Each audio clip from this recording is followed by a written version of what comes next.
Hello everyone, welcome back to the channel.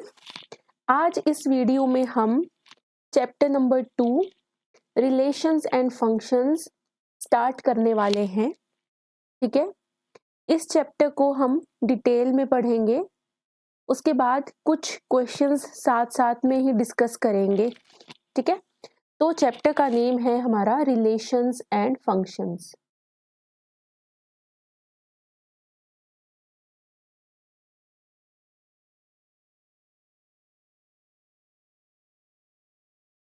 सबसे पहले इसमें हम डिस्कस करने वाले हैं ऑर्डर्ड पेयर क्या होता है।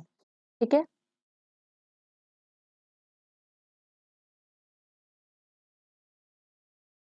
ऑर्डर्ड पेयर में क्या होते हैं, दो एलिमेंट्स जो होते हैं उनको हमने एक डेफिनेट ऑर्डर में क्या किया होता है, लिस्ट किया होता है। ठीक है, टू एलिमेंट्स, जैसे एलिमेंट्स हम ले लेते हैं A and B, listed in a definite order. ठीक है, तो वो क्या बनाता है, हमारा ऑर्डर्ड पेयर बनाता है।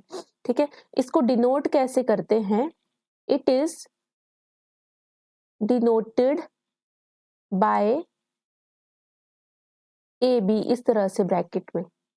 ठीक है, ऑर्डर्ड पेयर में क्या होता है, ये जो हमारा ए होता है इसको हम बोलते हैं फर्स्ट एलिमेंट, और ये जो बी होगा इसको हम बोलेंगे सेकंड एलिमेंट। ठीक है,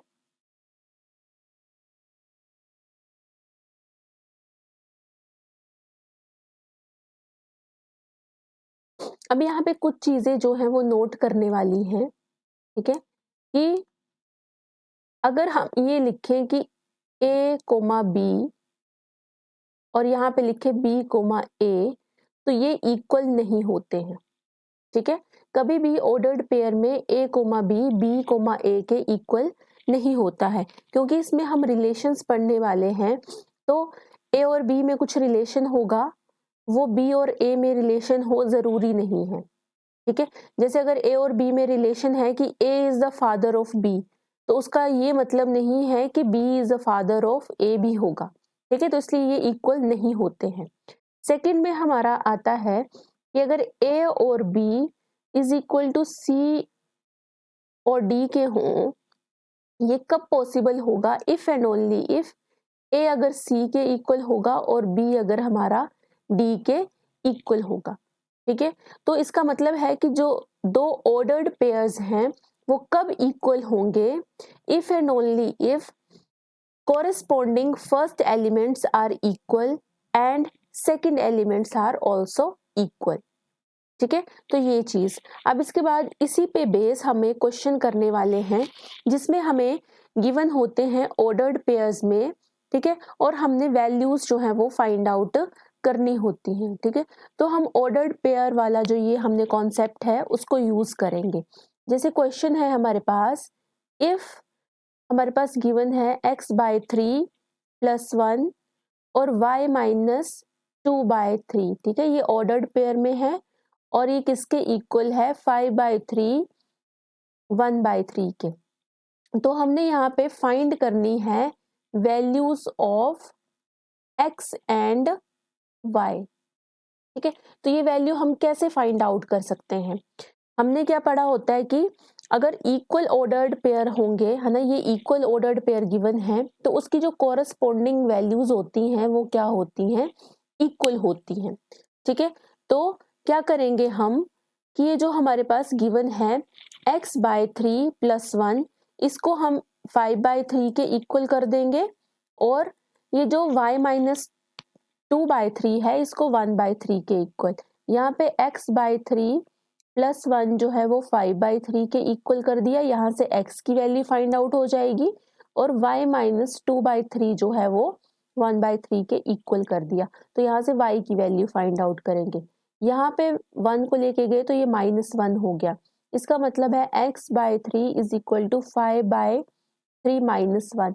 एलसीएम लेके इसको सॉल्व करेंगे तो ये आ जाएगा 2/3, 3 से 3 कैंसिल, तो x की वैल्यू यहाँ से हमारे पास 2 आ जाएगी। ठीक है, इसी तरह से यहाँ से y की वैल्यू फाइंड करने के लिए इसको यहाँ ले जाएंगे तो ये हो जाएगा y is equal to 1/3 plus 2/3, तो ये हो गया 3/3 के equal which is equal to 1। तो y की वैल्यू किसके इक्वल आ गई, 1 के इक्वल आ गई। तो यहाँ से हमने x की वैल्यू 2 और y की वैल्यू 1 फाइंड आउट कर ली। ठीक है, अब नेक्स्ट हम पढ़ते हैं कि कार्टेशियन प्रोडक्ट ऑफ सेट्स क्या होता है। ठीक है, इसमें हमने क्या करना होता है कि हमने दो सेट्स लेने हैं जो नॉन एम्प्टी होंगे। ठीक है, मतलब एम्प्टी नहीं लेने हैं, खाली नहीं लेने हैं, कुछ ना कुछ उन सेट्स में होना चाहिए। ठीक है, कार्टेशियन प्रोडक्ट ऑफ सेट्स, इसको समझते हैं।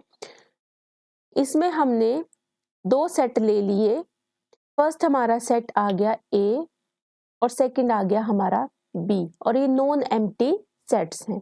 ठीक है, तो जो कार्टेशियन प्रोडक्ट होगा इनका वो कैसे डिनोट किया जाएगा, A कार्टेशियन प्रोडक्ट B। कई बार इसको हम नॉर्मली क्रॉस भी बोल देते हैं, लेकिन इसका मतलब क्रॉस नहीं होता, इसका मतलब होता है Cartesian product. A Cartesian product B, इस तरह से रीड करेंगे हम। ठीक है, तो इसमें क्या होगा कि A Cartesian product B is the set of all ordered pairs of AB। ठीक है, इसको सिंबॉलिकली हम कैसे लिखेंगे, जैसे यहाँ पे क्या आएगा, all ordered pairs AB such that जो हमारा A है वो सेट A से आएगा और B है वो सेट B से आएगा, इस तरह से। तो ये इसकी हमारी डेफिनेशन होती है कार्टेशियन प्रोडक्ट की। और A और B जो है यहाँ पे क्या होते हैं, हमारे नॉन एम्प्टी सेट्स होते हैं। ठीक है, अब इसके बाद क्वेश्चन डिस्कस कर लेते हैं। क्वेश्चन है हमारे पास, अगर if this set A has 3 elements and the set B has नहीं, कितने एलिमेंट नहीं दिया है, इसमें बोला है कि सेट B है हमारे पास जिसमें एलिमेंट ही गिवन है 3, 4, 5। ठीक है, तो हमने क्या करना है, find number of elements in A Cartesian product B। ठीक है, तो अब हमारे पास यहाँ पे जो गिवन है वो लिखेंगे और उसके बाद हमने क्या करना है, नंबर ऑफ एलिमेंट्स जो है वो फाइंड आउट करने हैं। तो हमारे पास number of elements in A कितने हैं, 3। अब यहाँ से हमें पता चल रहा है कि B में भी कितने एलिमेंट्स हैं, 3 ही हैं। तो number of elements in B भी हमारे पास 3 आ गए। तो number of elements in A Cartesian product B कितने होते हैं, इसका फॉर्मूला होता है कि number of elements in A into number of elements in B। तो वैल्यूज पुट कर देंगे, 3 into 3 which is equal to 9। तो 9 इसका आंसर आ जाएगा। ठीक है, इसी तरह से नेक्स्ट क्वेश्चन जो है वो हम करते हैं। क्वेश्चन है हमारे पास, अगर G सेट है हमारे पास जिसमें 7 और 8 एलिमेंट दिया है, H है हमारे पास जिसमें 5, 4, 2 गिवन है, तो हमने फर्स्ट फाइंड करना है G कार्टेशियन प्रोडक्ट H और सेकंड फाइंड करना है H कार्टेशियन प्रोडक्ट G। ठीक है, तो अब हम इसमें क्या करेंगे, इसमें हम क्या करेंगे, सबसे पहले G को लिखेंगे फिर H को लिखेंगे फर्स्ट वाले केस में, और सेकंड वाले केस में हमें पहले H को लिखना पड़ेगा फिर उसके बाद हमें G को लिखना पड़ेगा। ठीक है, तो देखना कि हम G कार्टेशियन प्रोडक्ट H निकालेंगे और H कार्टेशियन प्रोडक्ट G निकालेंगे तो वो इक्वल नहीं आते हैं। जो हम प्रॉपर्टी ऊपर पढ़ चुके हैं ना, ये उसको वेरीफाई भी कर देगी यहाँ पे। ठीक है, सबसे पहले निकालते हैं G Cartesian product H। First है हमारा ठीक है, तो इसमें पहले जी के एलिमेंट्स लिखेंगे 7,8 और कार्टेशियन प्रोडक्ट किसके साथ करना है 5, 4, 2 के साथ। ठीक है, तो इसको कैसे करेंगे, सबसे पहले 7 ले लेंगे, 7 का ऑर्डर्ड पेयर 5, 4, 2 के साथ बनाएंगे। ठीक है, 7 का पहले 5 के साथ है, फिर 4 के साथ, फिर 2 के साथ। ठीक है, अब 8 की टर्न है, 8 को भी हम क्या करेंगे, पहले 5 के साथ पेयर करेंगे, फिर 4 के साथ पेयर किया और फिर 2 के साथ पेयर किया। ठीक है, तो ये जो हमारा सेट बन गया, ये जी कार्टेशियन प्रोडक्ट H बन गया। अब इसके बाद सेकंड को करो H कार्टेशियन प्रोडक्ट G, तो पहले H वाले लिखेंगे 5, 4, 2 और उसके बाद लिखेंगे हम G वाले। अब इसको करेंगे तो पहले 5 की टर्न आएगी। ठीक है, तो 5 को 7 के साथ किया और 5 को ही 8 के साथ, फिर उसके बाद 4 को 7 के साथ पेयर किया और 4 को 8 के साथ पेयर किया। इसी तरह से 2 को 7 के साथ पेयर किया और 2 को 8 के साथ पेयर किया। ठीक है, तो यहाँ से वेरीफाई भी हो गया कि जी कार्टेशियन प्रोडक्ट H जो है वो H कार्टेशियन प्रोडक्ट G के इक्वल नहीं आया। हमें यही फाइंड आउट करने के लिए यहाँ पे बोला था, तो ये हमने फाइंड आउट कर दिया। ठीक है, कार्टेशियन प्रोडक्ट ऑफ 2 सेट्स। ठीक है, जहां पे सेट क्या क्या थे हमारे पास, G और H गिवन थे। ठीक है, अब इसके बाद हम नेक्स्ट जो है वो एक नोट लिखेंगे, जिसमें हमने क्या करना है कि अगर हमारे पास नंबर ऑफ एलिमेंट्स किसी एक सेट में गिवन होंगे और दूसरे सेट में भी गिवन है ना, तो हमने क्या पढ़ा कि number of elements Cartesian product में कितने आ जाएंगे, दोनों को मल्टीप्लाई करना है, तो नंबर ऑफ सबसेट्स भी हम इससे फाइंड आउट कर सकते हैं। ठीक है, तो नोट बनाएंगे यहाँ पे, नोट में लिखेंगे कि अगर हमारे पास नंबर ऑफ एलिमेंट्स A में m गिवन है, नंबर ऑफ एलिमेंट्स B में n गिवन है, तो हमने देख लिया कि number of elements in A Cartesian product कितने होते हैं, mn हो गए, है ना।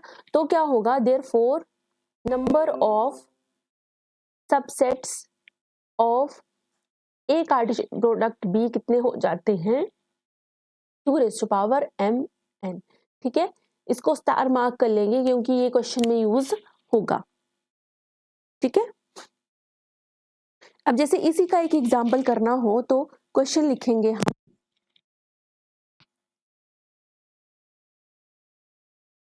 क्वेश्चन है हमारे पास, let A is equal to 1,2 जिसमें एलिमेंट्स हैं सेट में, और B है हमारे पास जिसमें 3 और 4 जो है वो गिवन है। तो हमने सबसे पहले इसमें लिखना है फर्स्ट कि A कार्टेशियन प्रोडक्ट। ठीक है, सेकंड हमने फाइंड आउट करने हैं subsets of A Cartesian product B। तो फर्स्ट पॉइंट लिखना तो बहुत ही इजी है क्योंकि इससे रिलेटेड हम क्वेश्चन पीछे डिस्कस कर चुके हैं। ठीक है, तो कैसे करेंगे इसको, फर्स्ट पॉइंट को A कार्टेशियन प्रोडक्ट B निकालना है, तो सबसे पहले A के एलिमेंट्स लिख देंगे और कार्टेशियन प्रोडक्ट B के एलिमेंट्स। अब इनको सबसे पहले 1 को 3 के साथ और 4 के साथ पेयर करना है। ठीक है, फिर उसके बाद 2 को 3 के साथ और 4 के साथ पेयर करना है। ठीक है, तो ये हमने यहाँ पे कर दिया, तो ये ए कार्टेशियन प्रोडक्ट B हमारा निकल गया। अब सेकंड में हमने क्या फाइंड आउट करने हैं, number of subsets of A Cartesian product B। ठीक है, तो ये हमारे पास क्या फॉर्मूला आ गया। अब यहाँ पे देखो नंबर ऑफ एलिमेंट्स, यहाँ से क्या मिले हमारे पास, number of elements in A Cartesian product B कितने हैं, 4। ठीक है, तो यहाँ पे फॉर्मूले में 2 क्या था, mn था ना, mn, तो mn यही तो होता है, यही होता है mn, तो ये हो जाएगा हमारे पास 2⁴ विच इज इक्वल टू 16। ठीक है, तो 16 जो है वो इसके सबसेट्स बन जाएंगे। ठीक है, अब इसके बाद हम बात कर लेते हैं कि रिलेशन क्या होता है। चैप्टर का नेम ही है ना, रिलेशंस एंड फंक्शंस, तो अब हम बात करने वाले हैं कि रिलेशन होता क्या है। ठीक है, तो रिलेशन हमारे पास क्या होता है,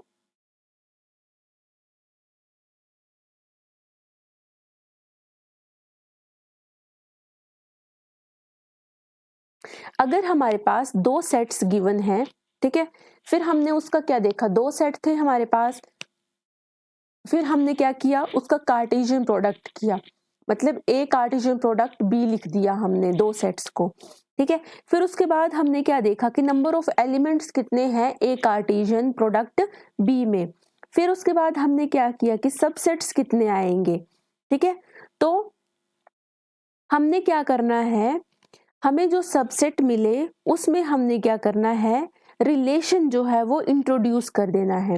रिलेशन इंट्रोड्यूस करने का क्या मतलब है कि जो फर्स्ट एलिमेंट है उसका क्या रिलेशन होगा सेकंड एलिमेंट के साथ। जो भी हमने ऑर्डर्ड पेयर्ड पढ़े उसमें क्या डिफाइन करता है रिलेशन की एलिमेंट का दूसरे एलिमेंट के साथ क्या रिलेशन है, ठीक है। जिसमें जैसे फर्स्ट एलिमेंट x है हमारे पास, सेकंड एलिमेंट y है, तो उन दोनों का आपस में क्या रिलेशन है, ठीक है। तो ये एक जैसे हम नॉर्मली लाइफ में रिलेशन पढ़ते हैं ना कि रिलेशंस होते हैं, हमारे भाई बहन का है, माता पिता का है रिलेशन, उसी तरह से ये मैथ्स में भी हम रिलेशन पढ़ेंगे कि ये जो हमारे पास नंबर्स गिवन हैं, ठीक है, तो उनका एक नंबर का दूसरे के साथ क्या रिलेशन है, ठीक है। तो इसमें क्या होता है, इसमें हम सेट्स की बात करते हैं कि हमारे पास सेट ए है, उसका रिलेशन सेट बी के साथ कैसे होगा, ठीक है। जैसे हम क्या करते हैं, इस तरह से पढ़ते हैं ना कि अगर हमारे पास एक सेट ए है ना, और एक सेट बी है गिवन, तो हमने जैसे इसमें एलिमेंट्स हैं 1 2 और इसमें 3 4, तो इस तरह से हमने पढ़ा होता है कि 1 का 3 के साथ भी रिलेशन है, 2 का इसके साथ भी रिलेशन है, तो ये जो है इसको डिनोट किया जाता है आर से। तो ये हमने देखा कि 1 का 3 के साथ भी कोई रिलेशन है, नाम दे दिया था इसको रिलेशन, 2 का 3 के साथ भी कोई रिलेशन है। तो इसकी क्या डेफिनेशन होती है रिलेशन की, अ रिलेशन आर फ्रॉम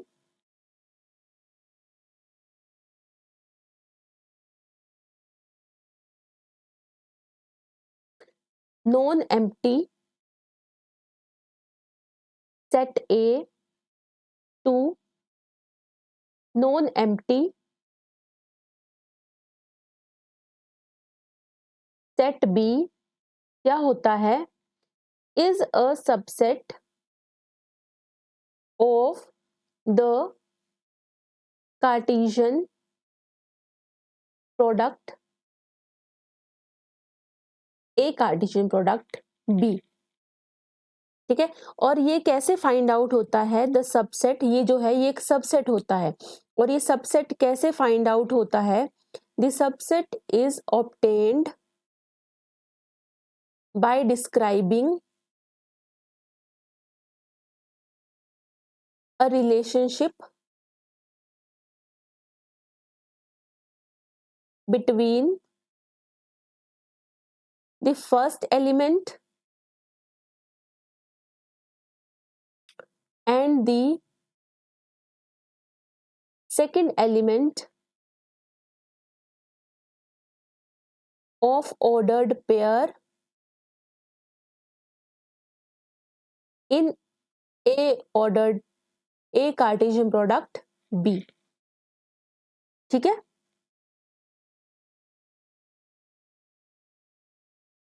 अब इसमें क्या है, हमने सबसे पहले पढ़ा कि ऑर्डर्ड पेयर क्या होता है। देखो यहां से एक बार रिवाइज करते हैं कि हमने पढ़ा ऑर्डर्ड पेयर क्या होता है कि दो एलिमेंट को हमने लिस्ट कर दिया।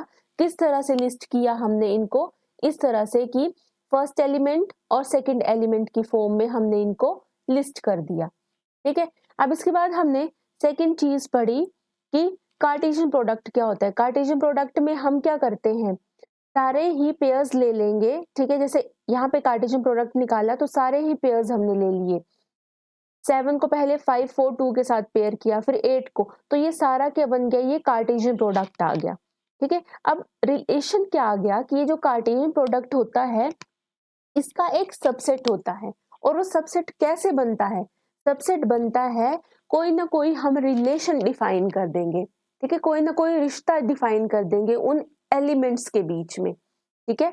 दो एलिमेंट्स होंगे उनके बीच में, जैसे first element and second element के बीच में हमने क्या किया, रिलेशन डिफाइन कर दिया। तो वो हमारा क्या बन गया, रिलेशन बन जाता है मैथ्स की भाषा में। ठीक है, इसको हम जैसे क्वेश्चन में जैसे ही अप्लाई करेंगे तो आपको ज्यादा समझ में आएगा। अभी हम डेफिनेशन कर रहे हैं, ठीक है। अब इसके बाद रिलेशन जब हम पढ़ते हैं तो उसमें इमेज, डोमेन, रेंज और कोडोमेन जो है, ये वर्ड्स जो है यूज करते हैं हम। तो एक बार इनको भी देख लेते हैं कि इमेज क्या होती है ना, डोमेन, रेंज और कोडोमेन क्या होती है, ये हम रिलेशन में यूज करने वाले हैं। ठीक है, तो सबसे पहले हम लिखेंगे इमेज। इमेज होती है हमारी कि जो भी the second element in ordered pair is called image of the first element of relation R. ठीक है, तो जो सेकेंड एलिमेंट होता है ना, वो हमारा क्या कहलाता है, वो हमारा कहलाता है इमेज ऑफ फर्स्ट एलिमेंट। ठीक है, जैसे कोई अगर हमारे पास एग्जाम्पल आ जाए, रिलेशन अगर हमारे पास है, यहाँ पे रिलेशन जैसे हमारे पास है 1 का 3 के साथ रिलेशन है ना, और 2 का 3 के साथ रिलेशन है।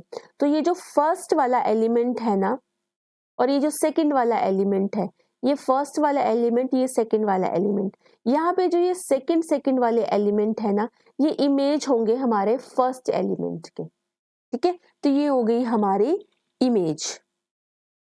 ठीक है, जैसे इसका जो वेन डायग्राम है वो यहाँ पे बना हुआ है। ठीक है, तो ये जो 3 है ना हमारी, ये हमारी क्या कहलाएगी, इमेज कहलाएगी 1 की और 2 की।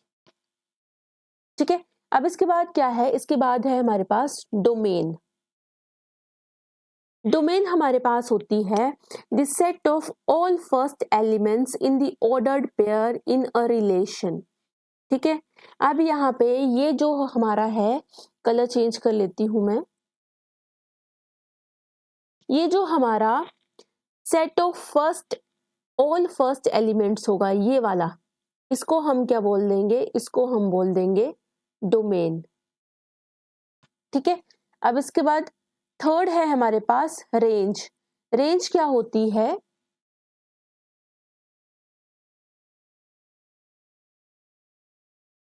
रेंज हमारे पास होती है the set of all second elements in a relation R is called range.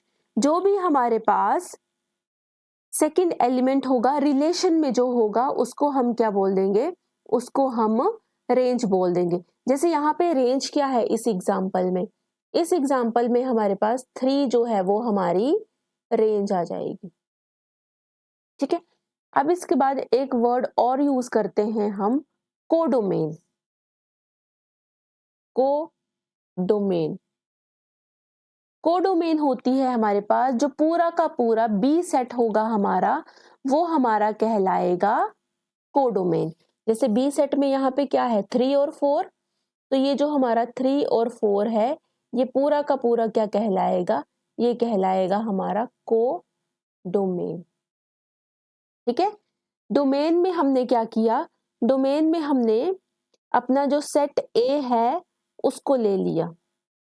ठीक है, सेट ए। ठीक है, उसके बाद रेंज है, रेंज में हमारे पास क्या आएगा, जो भी एलिमेंट्स जो होंगे वो रिलेशन में जो होंगे, ठीक है, उसको हमने रेंज ले लिया।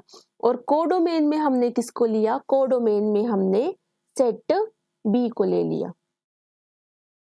ठीक है, तो ये आ गया हमारे पास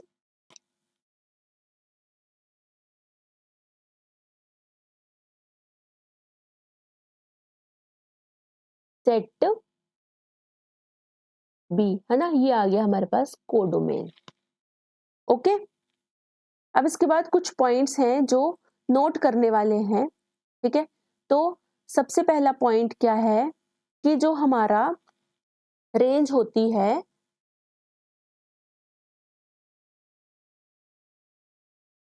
range is proper subset of codomain. ठीक है, सेकंड है जो हमारा रिलेशन है उसको हम रोस्टर मेथड से या फिर सेट बिल्डर मेथड से डिस्क्राइब कर सकते हैं। थर्ड है हमारा कि कोई भी रिलेशन है उसको हम एरो डायग्राम से, विजुअल पिक्चर से जो है वो हम, जो वेन डायग्राम जिसको हम बोलते हैं, उससे हम रिप्रेजेंट कर सकते हैं। इसके बाद नेक्स्ट है लिखने वाला कि अगर हमारे पास, ये हम पहले भी लिख चुके हैं लेकिन एक बार लिख चुके हैं कि number of elements in A m है और number of elements in b अगर n है, तो number of elements in A Cartesian product b में कितने हो जाएंगे, m n। ठीक है, और हमने क्या पढ़ा था कि जो पॉसिबल सबसेट्स होते हैं, ठीक है, सबसेट्स जो होते हैं वो किसके इक्वल आते हैं, 2⁻m n में। यहाँ से एक नई चीज पढ़ने वाले हैं कि टोटल नंबर ऑफ रिलेशंस भी किसके इक्वल होता है, 2⁻m n के। ये इंपॉर्टेंट रिजल्ट है। ठीक है,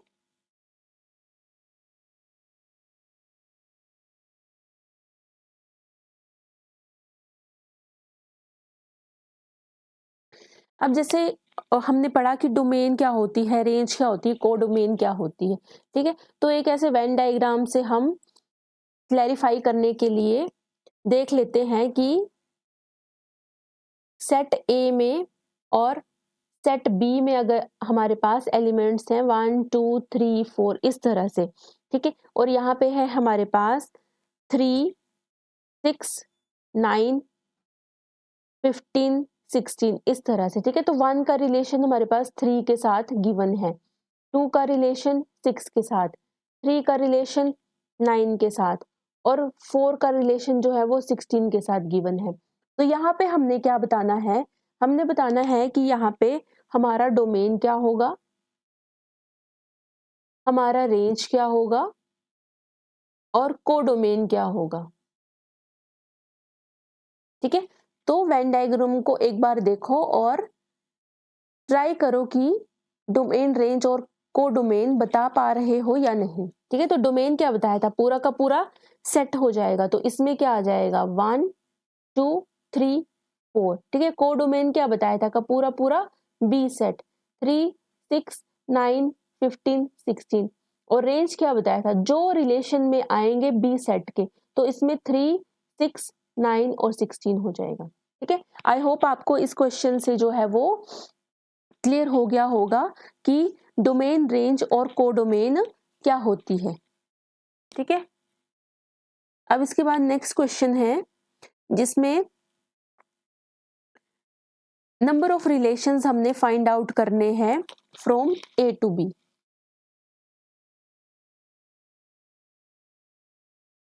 क्वेश्चन है, अगर हमारे पास ए सेट गिवन है जिसमें x y और z एलिमेंट्स हैं और बी सेट है हमारे पास जिसमें 1 और 2 एलिमेंट्स गिवन है, तो हमने फाइंड करने हैं number of elements, number of relations from A to B. ठीक है, तो सबसे पहले जो चीज गिवन है उसको देखेंगे और उसके बाद हमने क्या करना है, फॉर्मूला यूज करना है। ठीक है, तो ए है हमारे पास और बी है हमारे पास ये। ठीक है, तो ए कार्टेशियन प्रोडक्ट बी निकाल लेते हैं। ठीक है, इसमें क्या होगा, x को पहले पेयर करेंगे 1 के साथ, फिर x को पेयर करेंगे 2 के साथ, y को 1 के साथ और y को 2 के साथ, z को 1 के साथ और z को 2 के साथ पेयर करेंगे। ठीक है, तो ये ए कार्टेशियन प्रोडक्ट बी आ गया। अब नंबर ऑफ एलिमेंट्स कितने आ गए ए कार्टेशियन प्रोडक्ट बी में, 1 2 3 4 5 6 आ गए। अब क्या करेंगे कि नंबर ऑफ सबसेट्स कितने हो जाएंगे ए कार्टेशियन प्रोडक्ट बी के, वो कितने होते हैं 2⁻6 विच इज इक्वल टू 64। ठीक है, तो नंबर ऑफ रिलेशंस भी इतने ही हो जाएंगे। ठीक है, from A to B 2⁻6 which is equal to 64। ठीक है, अब इसके बाद नेक्स्ट है हमारा फंक्शन क्या होते हैं। ठीक है, रिलेशन हमने पढ़ लिया। अब इसके बाद टर्म आ जाती है फंक्शन।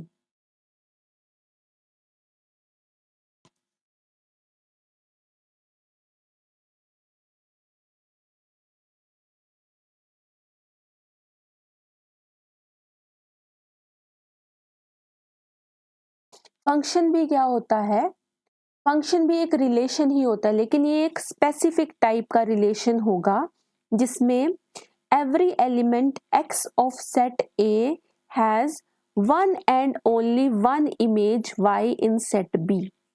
फंक्शन जो होगा वो भी एक रिलेशन ही होगा, लेकिन स्पेसिफिक टाइप का होगा, मतलब कुछ रूल्स को ये क्या करेगा, फॉलो करेगा। ठीक है, तो इसमें हमने क्या बोला कि function f from A to B is specific type of relation for which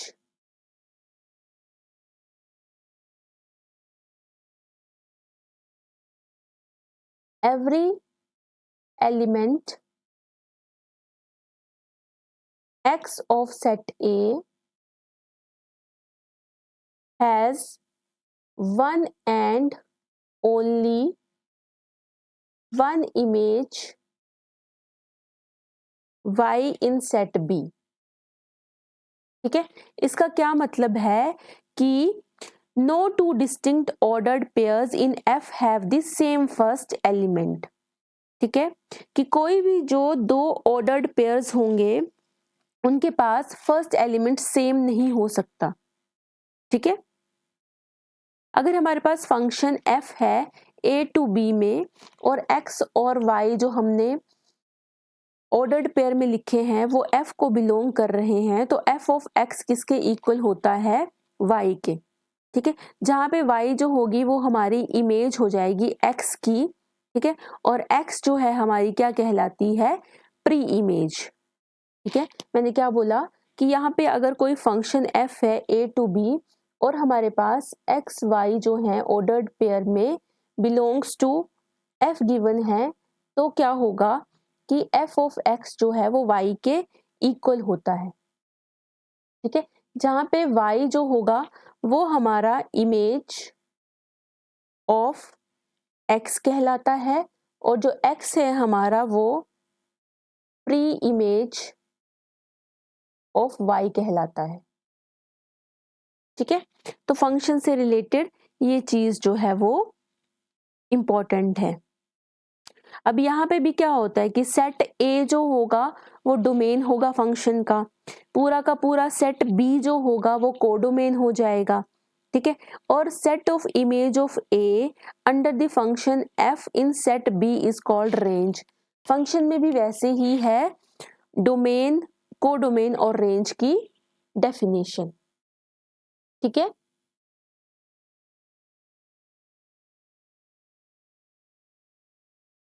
अब इसके बाद नेक्स्ट जो है हमारे पास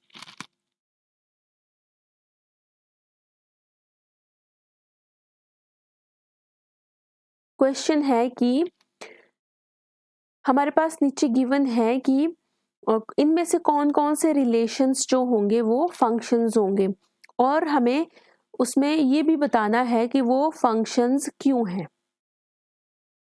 ठीक है, जैसे क्वेश्चन है,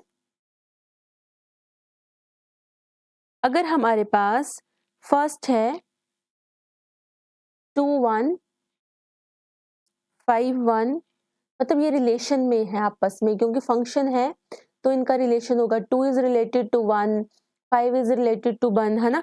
अब ये किसी न किसी रिलेशन से आपस में क्या होंगे, रिलेटेड होंगे। और सेकंड है हमारे पास 1 और 3, 1 और 5, 2 और 5, इस तरह से। ठीक है, तो फर्स्ट केस में हमने क्या करना है कि हमारे पास ये रिलेशन जो है वो गिवन है, इसको बताना है कि ये हमारे पास फंक्शन है कि नहीं है। ठीक है, तो ये रिलेशन है, तो यहाँ पे क्या होता है, जैसे ही हमने इसको चेक किया, जैसे यहाँ पे अगर वेन डायग्राम से चेक कर लेते हैं, ठीक है, यहाँ पे 2, 5, 8, 11, 14 और 17 भी गिवन है और यहाँ पे 1 गिवन है, ठीक है। तो यहाँ पे 2 की पेयरिंग 1 के साथ है, 5 की 1 के साथ, 8 की 1 के साथ, 11 की 1 के साथ, 17 की 1 के साथ, 14 की 1 के साथ, है ना। सेट ए और बी होगा कोई यहाँ पे, ठीक है। तो ये हमारा क्या है, ये फंक्शन है। Yes, it is function. क्यों हमारा फंक्शन है? क्योंकि no two ordered pairs have the first component same, ठीक है। फर्स्ट कंपोनेंट किसी का भी सेम नहीं है। जैसे यहाँ पे 1 के साथ, अगर ये 2 के साथ 1 का पेयर है, 2 के साथ 5 का, तो ये चलेगा। लेकिन अगर ऐसे उल्टा होता तो ये नहीं चलता, ठीक है। कि जैसे 2 का 1 के साथ भी है और 2 का यहाँ पे कोई और एलिमेंट होता, उसके साथ भी पेयर होता, तो वो नहीं चलता, तो वो हमारा फंक्शन नहीं होता। लेकिन ये जो है हमारा, ये फंक्शन है। अब सेकंड केस देख लेते हैं। सेकंड केस में जैसे इसमें 1 गिवन है और इसमें 2 गिवन है, इसमें 3 और 5 गिवन है। अब यहाँ पे देखना कि 1 की पेयरिंग 3 के साथ है, 1 की पेयरिंग 5 के साथ भी आ गई। अब यहाँ पे गड़बड़ हो गई, ठीक है। 2 की पेयरिंग 5 के साथ आ गई। ये तो चलता है कि अगर 1 की पेयरिंग 5 के साथ है और 2 की 5 के साथ है तो वो चलेगा। लेकिन जैसे ही यहाँ पे 1 की पेयरिंग 3 के साथ और 1 की ही पेयरिंग 5 के साथ आ गई तो ये नहीं चलेगा। तो ये है हमारा no, this is not a function, ठीक है। तो ये हमारा फंक्शन नहीं हो गया, क्योंकि 1 की जो है यहाँ पे इसके साथ 3 के साथ भी पेयरिंग हो रही है और 5 के साथ भी यहाँ पे पेयरिंग हो रही है, ठीक है। तो इस तरह से हमने कोई भी अगर हमारे पास रिलेशन गिवन होगा तो उसको फंक्शन है वो या नहीं है बताना है, तो हम बता सकते हैं, ठीक है।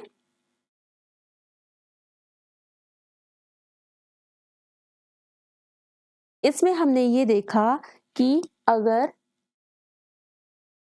If any relation involve same first element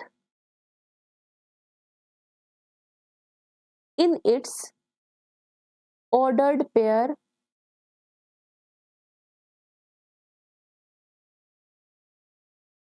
then relation is not a function, ठीक है। तो ये सेकंड वाले केस में हमने देख लिया कि जो फर्स्ट एलिमेंट था वो सेम था। जैसे यहाँ पे भी 1 आ गया था और यहाँ पे भी 1 आ गया था, ठीक है। तो ये हम यहाँ से डायरेक्ट विदाउट वेन डायग्राम भी बता सकते हैं कि ये हमारा फंक्शन नहीं होगा, ठीक है।